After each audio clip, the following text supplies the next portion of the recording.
There. All right, great, thank you. Okay, I'll call to order the regular council meeting Tuesday, January 16th, 2024 at 7:03 p.m. We'd like to take this opportunity to acknowledge the traditional territories of the Indigenous peoples of the Treaty 7 territory and the Otipemisiwak Métis Government, District 4. We respect the histories, languages, and cultures of First Nations, Métis, Inuit, and all First Peoples of Canada whose presence continues to enrich our community. Okay, is there any additions to the agenda? No additions to the agenda. Can I get a motion? Through the chair, Go ahead. I'll make the motion that the agenda be accepted as prepared. All in favor? Aye. Motion carried. Item 3.1 minutes. Are there any changes to the minutes of December 19th, 2023 regular council meeting? No changes. Can I get a motion? Through the chair, I'll make the motion that the minutes of the December 19th, 2023 regular council meeting be accepted as presented. Okay, all in favor? Aye. Motion carried. We're going to delay item 4.1 or that's not in a car. Not no more. Thank goodness. We have no audio. Did you guys abandon your cars? No, I turned around and came back to the farm. I got stuck on Dunbow Road at about 20 after 5. Oh boy.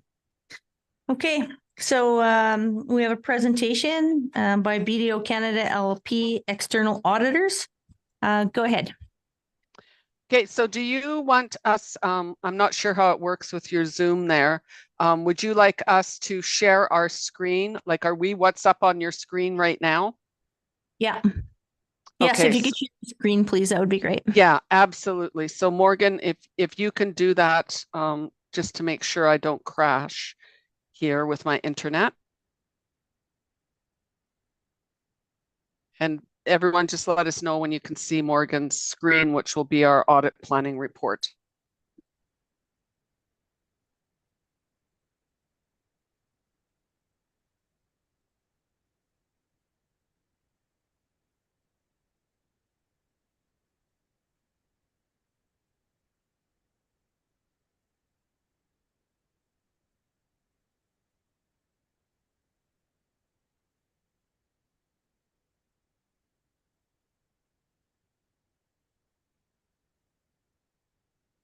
Oh, it looks like Morgan doesn't have a good connection.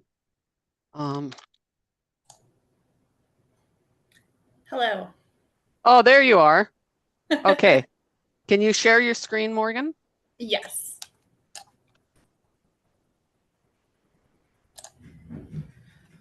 Now, share screen.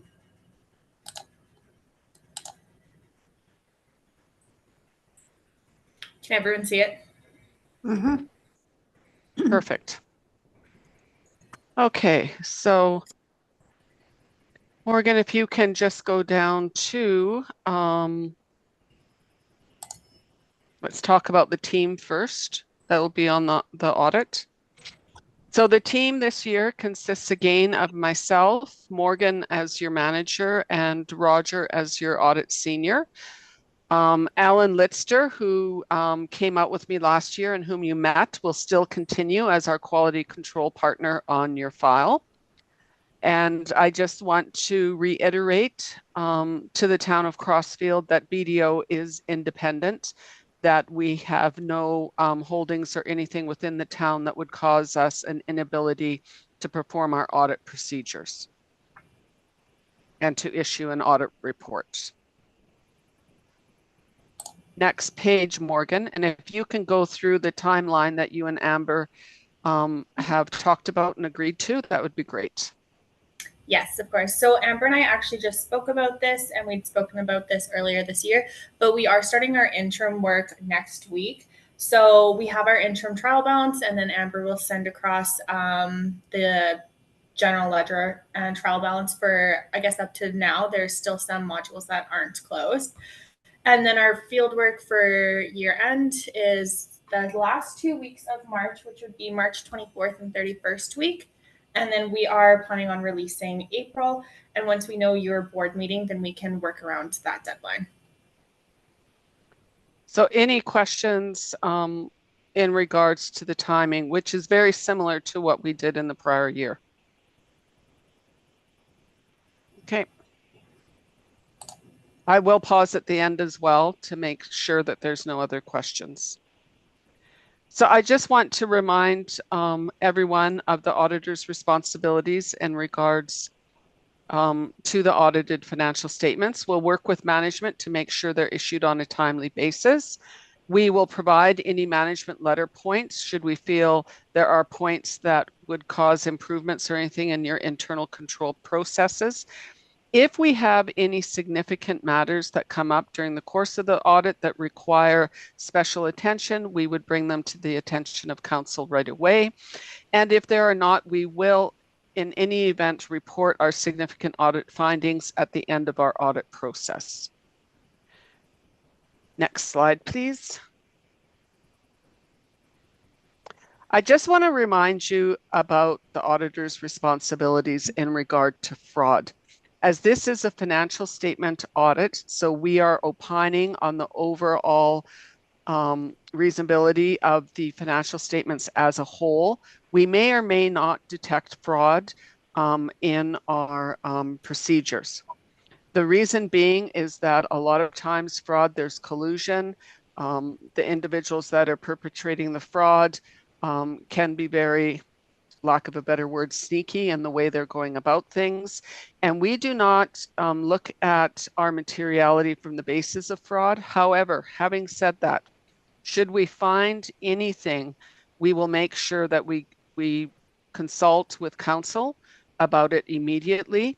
We will then increase our audit procedures and go from there. So I'm just going to pause for a minute because sometimes there is confusion about on a financial statement audit, the auditor's responsibilities in regards to detecting fraud. I came across a very, very good documentary, which one of my partners actually from the Lethbridge office told me to watch, which I watched over the break. And I'll put it out there in case none of you have seen it. It is called All the Queen's Horses. And no, it's not about the Queen of England and her horses. It's about the treasurer from the town of Dixon in Illinois and how she managed to get away with over $50 million in a 20-year period. I'm actually going to use it as a training video for all my staff. So if any of you are interested in watching that, it's a case study in auditor responsibilities around fraud. And no, I'm not getting royalties from the people that did the documentary. It's worth it. Okay, the next. That much out of Crossfield. You'd be amazed. This was not a big town. That over the, yeah, just, it's quite the documentary. The next slide just talks more about auditor responsibility on fraud. And then we're going to get to our significant risks. So as we spoke to you about last year, the way our audit process works is we do our planning, we assess risks, we develop procedures. There is a slide on this, but I'm not going to go through that slide in detail when I get there. So we develop our procedures around those risks. And then as the audit progresses, we may find things that cause us to change the significance of something that was not a significant risk before or change our procedures. So the audit is kind of a living process in that it changes as we go through and we're constantly reassessing risk. But as of right now, all these risks are the same as what we had in the prior year. First and foremost being the significant risk over revenue recognition and deferred revenue. There is a presumptive fraud risk over all revenue recognition because results of the town could be significantly changed as a result of revenue recognition. There's also a fraud risk over management override of controls because in all organizations, not just the town of Crossfield, management is in a unique position that should they choose to do so, they could potentially change the financial results. The big difference here this year over last year is the completeness of your asset retirement obligation. We've already had conversations with Amber on this. The town, I'm happy to report to you, has already done significant work over this. I can't say the same for all municipality clients and towns, etc. Some have not done the in-depth analysis that you guys have performed with external consultants. So this is a new standard, and we will be reporting back to you at the end of our audit on the quantity of the asset retirement obligation that will have to be reported in your financial statements. I'm going to pause here for a moment to see if there's any questions on our significant risks. Okay. Materiality.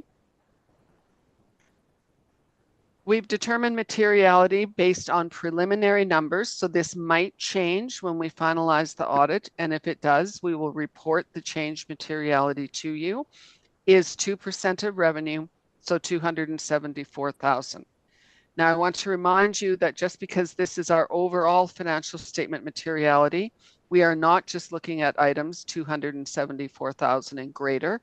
We have what we call a performance materiality, which is a lower number that we base all testing on. And then we have a trivial amount. There are also certain items that bear no quantitative value and materiality. And one of those, a good example of that is legal invoices. We look at those to see if there's any undisclosed commitments, contingencies, or legal matters that need to be disclosed in the financial statements, and therefore the amount of those invoices does not hold a material value because we're looking for things over and above something that is quantitative. Any questions on our materiality?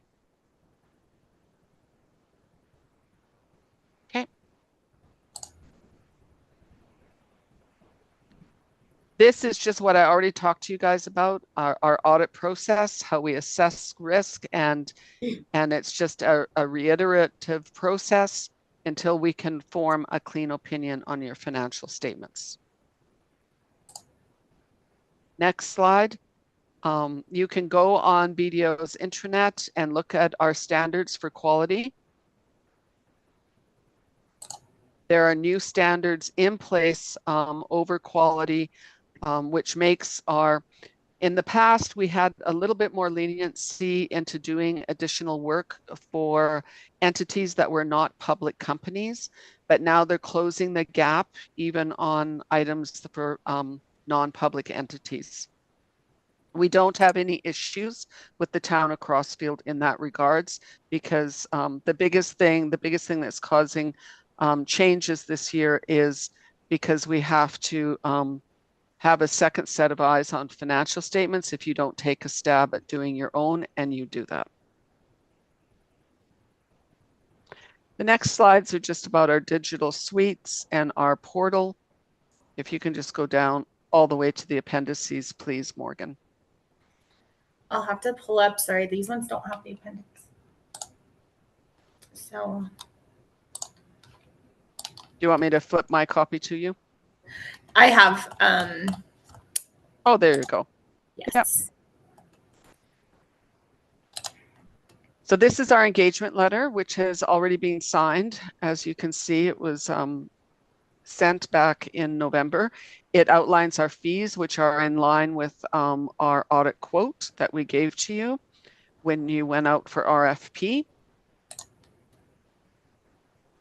So there's no changes to this engagement letter over the prior year.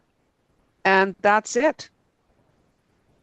So any questions on our timing, on our process, any concerns from council on anything from a financial perspective in the current year? Great. Thanks for your presentation. Questions from council? Well, you must have wowed them because you don't have any questions. I can't tell you how much I appreciate you accommodating us on Zoom. I think by about this time now, I might be somewhere by the north end of Calgary. So we truly appreciate you setting up Zoom at the last minute. Well, we have amazing staff that have the ability to do that. And that road from Okotos can get pretty wiry at times. It was just fine until I hit part of the Deerfoot, and then it just went down to nothing. So it sounds like there's going to be a lot of long rides home tonight.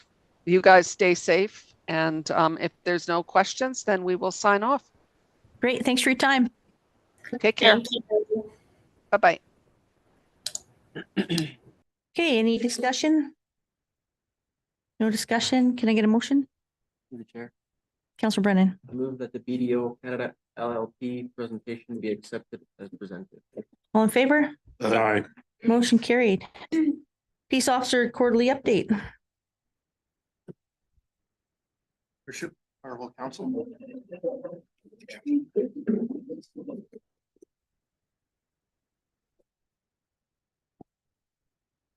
So quarterly update, which includes October, November, December of 2023.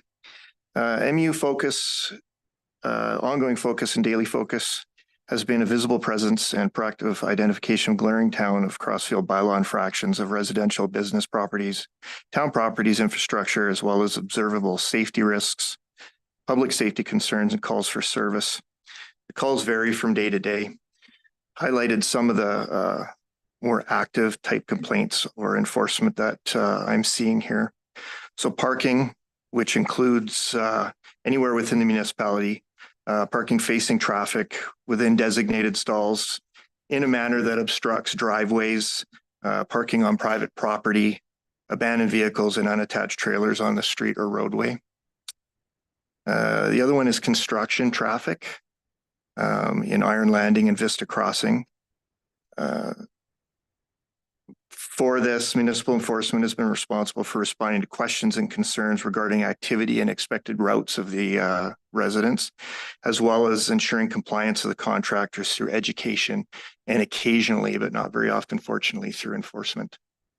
Okay. The other thing is with the community standards bylaw. So with the cold temperatures and snow, the focus has been on identification of hazards such as the ice and snow that's been on the sidewalks and effective clearing.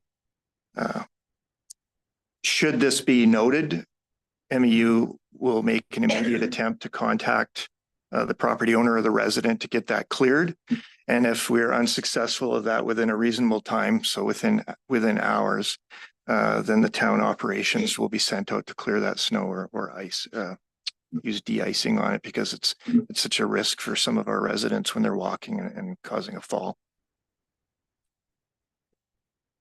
In terms of percentages for warnings versus charges for under the community standards bylaw, warnings are at about 34.3% and charges are at 4.3%. And anything outside of that has been deemed to be referred to another agency of responsibility. Okay, either within the town of Crossfield or outside agencies such as the province. We've also been doing the Do Good in Your Hood program, which is a partnership with the Enhanced RCMP member and FCSS Community Development, where it's a positive ticketing program designed to acknowledge those within the community, usually the youth, for behavior that shows a positive attitude, pride, and commitment to the betterment of the community for those that live and work here. Some examples of the youth awards go to volunteering with garbage cleanup, identifying the need for assistance for some of our aging residents, and then filling that need. We've also had some businesses recognized for their leadership in property maintenance and donations and time of refreshments during local crisis. So in total, in 2023, we had 45 youth were issued this Do Good in the Hood.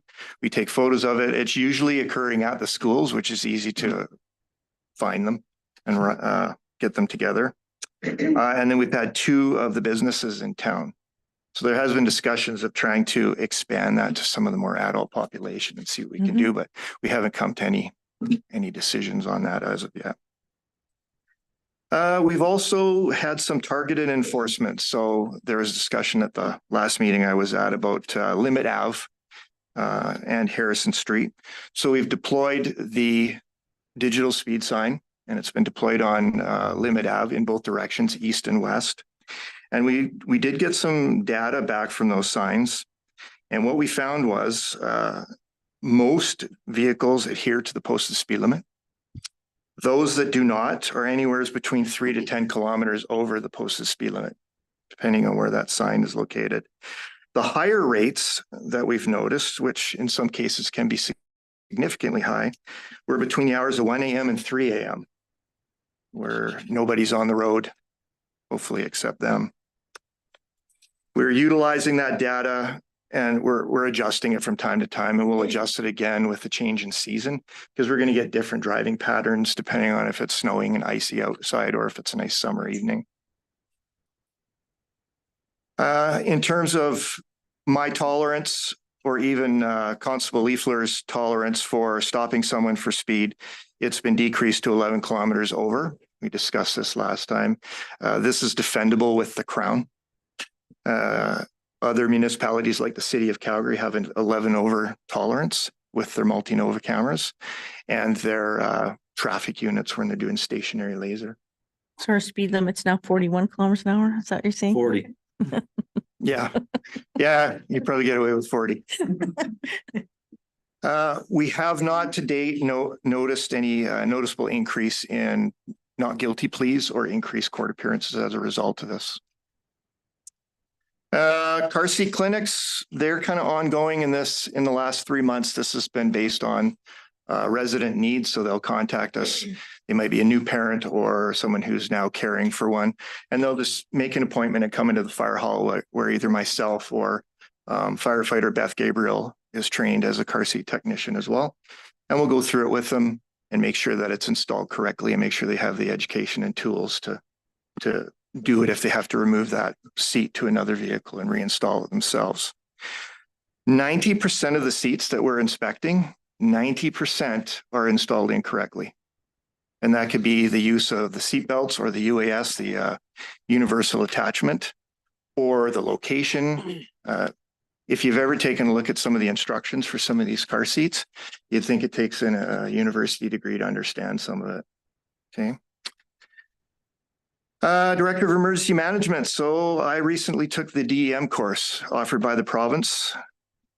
And so this course provides a basic understanding of the duties and responsibilities of a DEM, or a Director of Emergency Management, in the preparation and deployment during a disaster. Benefits of having this training is to provide an additional resource and back up the Director of Emergency Management and become a resource for the town administration. I've also recently completed training for and am certified by the International Critical Incident Stress Foundation to support mental well-being and recovery of first responders in the province following a traumatic event. And this service is also provided to our fire department members should they need it. Okay. And this is a purely voluntary program by your peers. There's no mandate that they have to do this. They get the understanding of what it is, and then it's expected that they reach out, and then we could provide that resource and that peer support.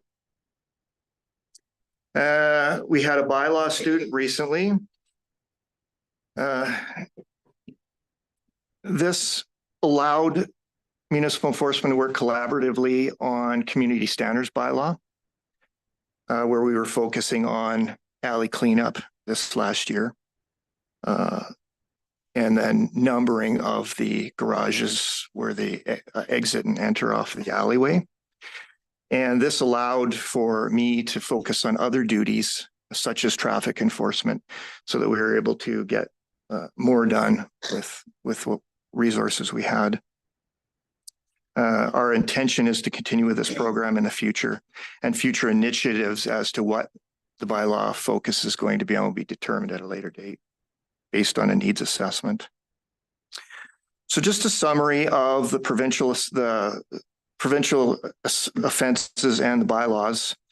I did put a couple things down here. They were the highest percentage. So improper crossing of the yellow line on Railway Street, which seems to be the most, was 3%. of my dealings. Failing to stop at stop signs was 9.9%. Motor vehicle driving and operating a motor vehicle while suspended was 1.5%. And then speed was about 42.1%. So those are the highest ones, even though there's several other provincial offenses that might have been included in there.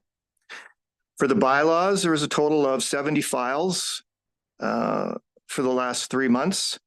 4.3 of them were concluded with charge and 34.3 were concluded with warning.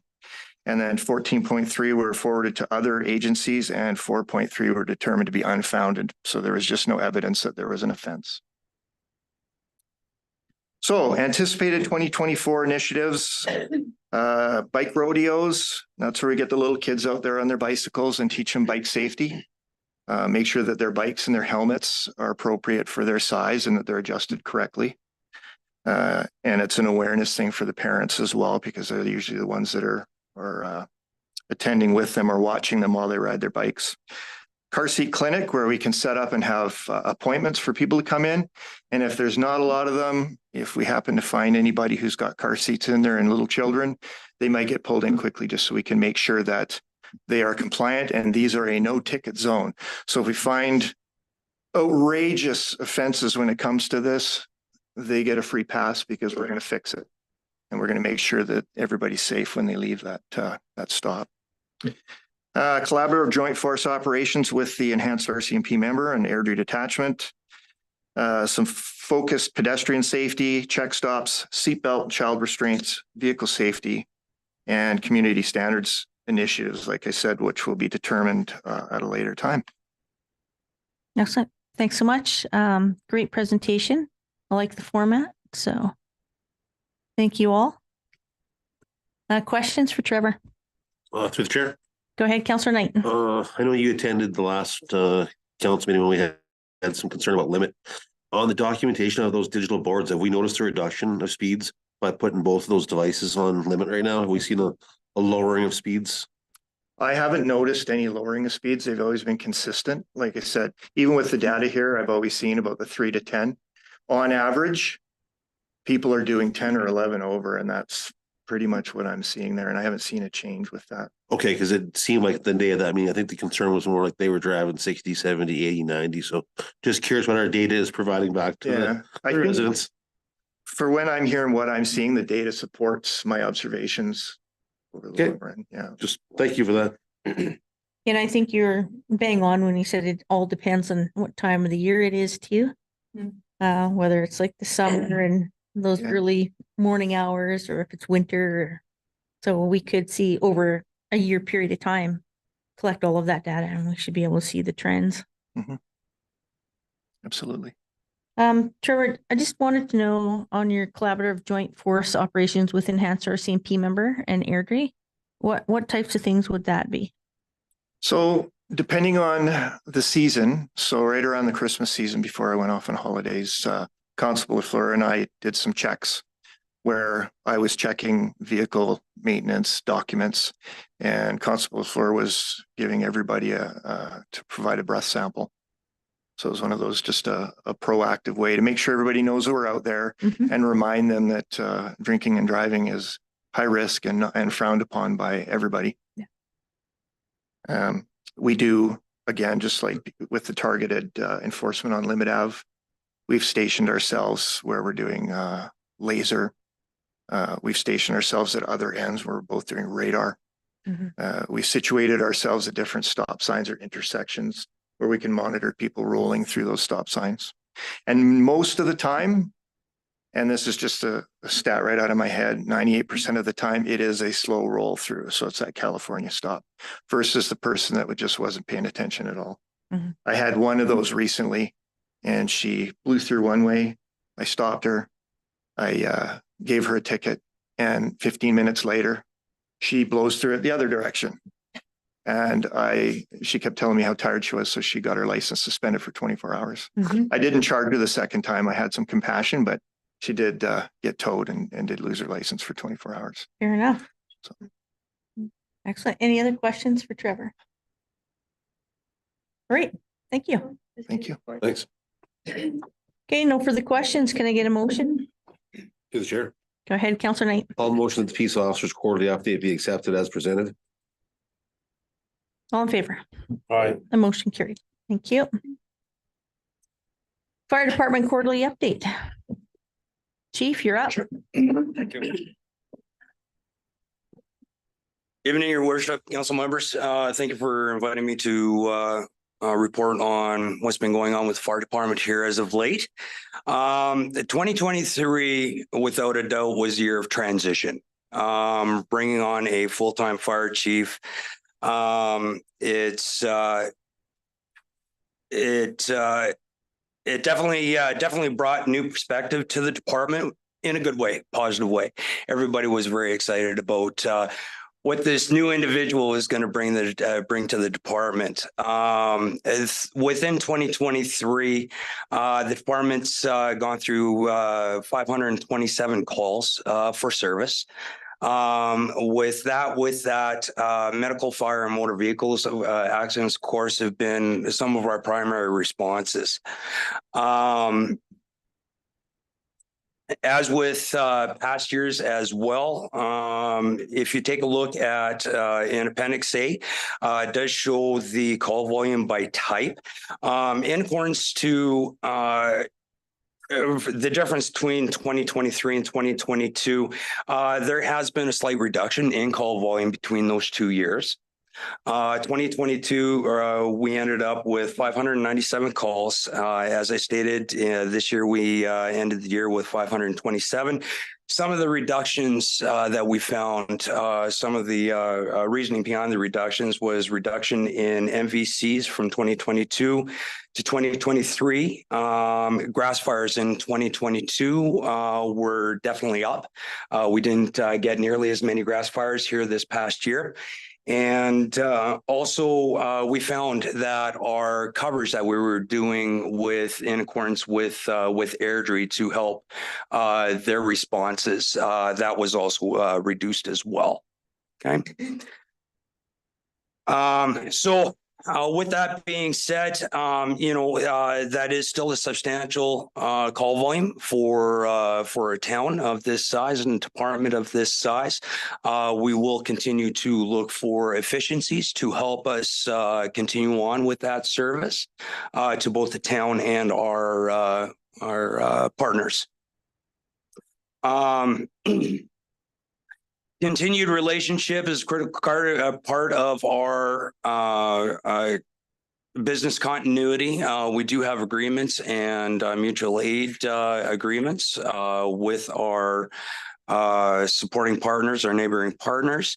We're going to continue communicating with them, trying to maintain and build that strong relationship that we do have.